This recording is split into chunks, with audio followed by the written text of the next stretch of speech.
morning, everyone. Hope you're having a lovely morning this morning.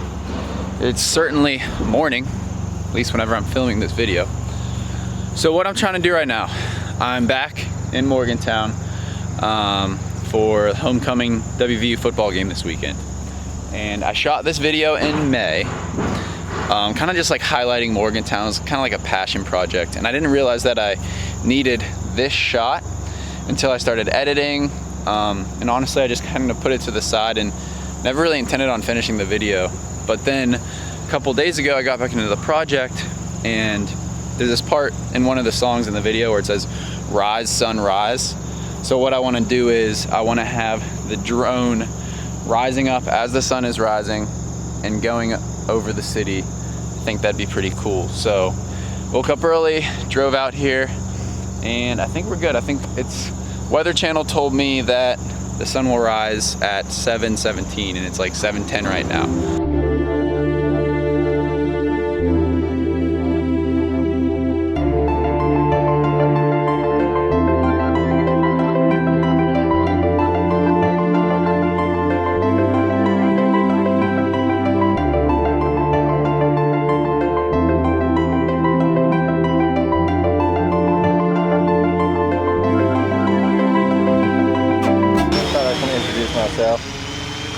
Michael. I'm Joe Hildreth. Nice to meet you. Oh, yeah. You recognize me. Well, I saw your car parked over there. Yeah. I walked out over there. All right, that was pretty funny. Such a small world. It's also a small town, so that might also have something to do with it. But that guy, he follows me on Instagram, and that was the first time that I'd ever met him in person. But yeah, he does photography stuff and just saw me out here, and I've actually communicated with him a few times on social media. But look at this sunrise. We made it, guys. We made it. I don't know. I was kind of worried about the exposure there. We were going right at the sun, so the exposure was catching that and keeping everything around it darker. So I'm debating on taking my drone back up in the sky, but I honestly just don't want to wait much longer here, because once the sun's higher in the sky, you know, things will be better lit from this angle. But right now, with the sun being on that back side, we're getting the shadows of all those buildings in the mountains. So I'm gonna have to wait a while for the sun to be high up in the sky if I really wanted to get a clear shot here. I think that's enough for now. And I only recently found out that that stands for My Crew is Dope. So my mom asked me to put a lot of this stuff up here in this box. I think that I'm officially having my room converted from my room to a guest room.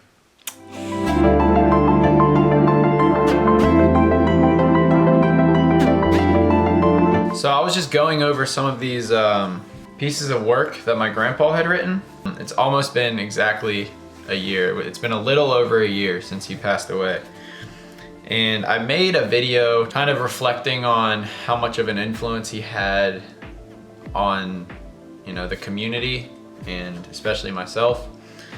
And after reading these documents, going over them again, I'm realizing that I'm a lot more like my grandpa than even what I had initially presumed. So for the I've been meditating for like 2 years now, but it's been pretty on and off. A couple months ago, I made an oath to myself that I was going to meditate 20 minutes each day. Because if I can give 20 minutes a day, even though it can be super difficult to sit there in stillness when your mind's running and you could be doing a million other things, you know, I feel like I owe it to maybe not even me, the universe, the world around me. Like I owe my intention to become more aware to those around me and the world around me. So my grandpa, he was a pastor at a church. He taught silence and sitting in stillness and how to be a good listener. And he also has a lot of writings here about the creative process, which I've known about in the past year. As you know, since he's been gone, we've been going through his stuff, and I've really realized how similar I am to him. And it's not even like he instilled that in me, because it was after he passed when I really started to hone into the whole finding stillness movement, if you will. So anyway, here's a document. It's called Tuning into the Creative Process. And I just think that's very unusual for a minister to be writing about the creative process. Now the creative process though, obviously doesn't mean like making videos or even art, but it can be being creative in relationships, being creative in the workplace. And that's kind of what he goes into here. But it seemed like he was very, I don't want to say spiritual for a minister, but I feel like most ministers don't encourage like meditation as much as he did. And this was okay, so this was written in 1985. This was way ahead of the meditation movement. And just flipping through here, there's some quotes here. It says, when spirituality is present, we are aware of a sense of curiosity, wonderment, and mystery with the world in which we live. An awareness of emerging hope that life's experiences and events, even through seemingly fragmented, are connected. Even though seemingly fragmented, are connected and unified into a greater wholeness. An experimental spontaneity that allows for expressions of affirming one's uniqueness in the here and now. See, this is very, I don't know, progressive, is that the right word for a minister, especially in 1985. And I really admire him for that, for doing his own thing. Here we go, and here's another writing. It's called Acquiring Inner Peacefulness Through Visual Meditation, 1985. I don't want to bore you guys with all the details here because I haven't even read through these. But, I mean, you get the idea just based on the titles. Living in the now in the crisis times. That's what this one's called. So that's, right. The meditating is all about, getting to live more in the present moment. He has all these books too. And I've started reading a couple back in my apartment. But just look at some of the titles of these books that he was reading. The Magnificent Mind. Don't Sweat the Small Stuff, and It's All Small Stuff. I've read that one. That one, it just is like a series of tips to help you. Visualization for Change. This is all stuff that I'm, very intrigued and interested in. And especially in the last couple years, I've really gotten intrigued in that. The Awesome Power of the Listening Ear. And truly, in the last couple of weeks, I've been way more aware and conscious of what I'm saying before I say it. Because I feel like I have this stillness now that I'm developing. And I listen first. People love to talk. And they love to be listened to. And when you listen, it's actually like almost a better way of communicating, simply listening and truly listening, And it's hard. It's hard to really be in the moment and listen. I've really, really, really struggled with that, which is why I'm on this whole movement now. But it's just seeing all these books, and it's just kind of blowing my mind how I'm on this path, and my grandpa has been on it for decades.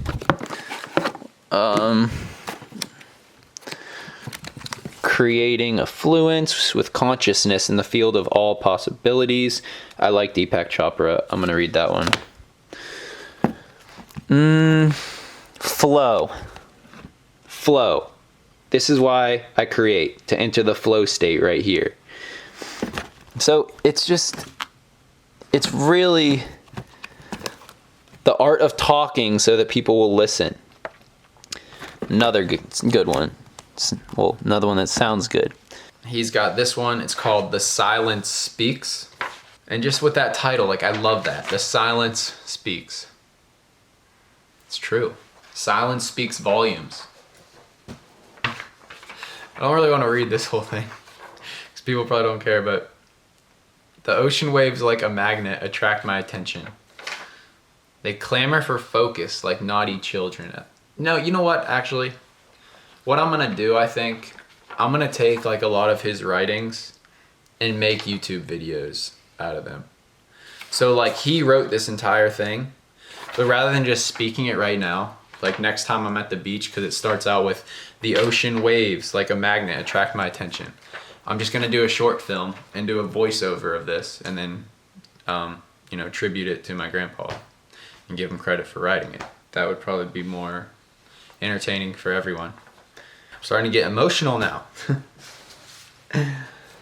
So much of this is so helpful for me and what I do and what I desire.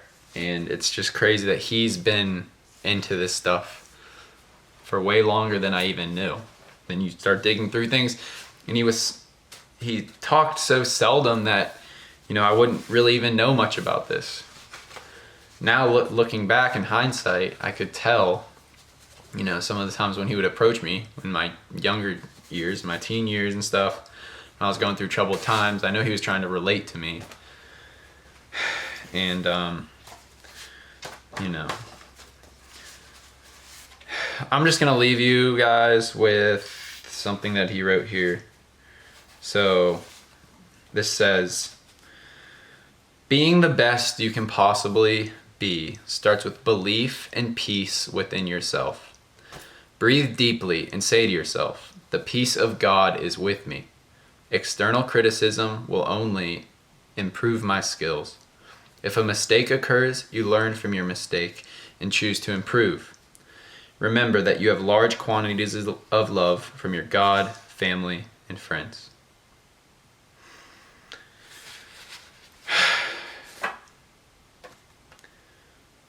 It's all, I mean, as a creative person, you know, putting work out into the world, this is an amazing piece of advice. External criticism will only improve my skills. Yeah. Thank you, Grandpa. This video kind of took a turn, but, you know, I want to share. I want to share how I feel about him, the impact he's had, because it's really benefited me. And hopefully someone out there watching this, they got something out of that piece of advice. Okay, that's it for now. Goodbye.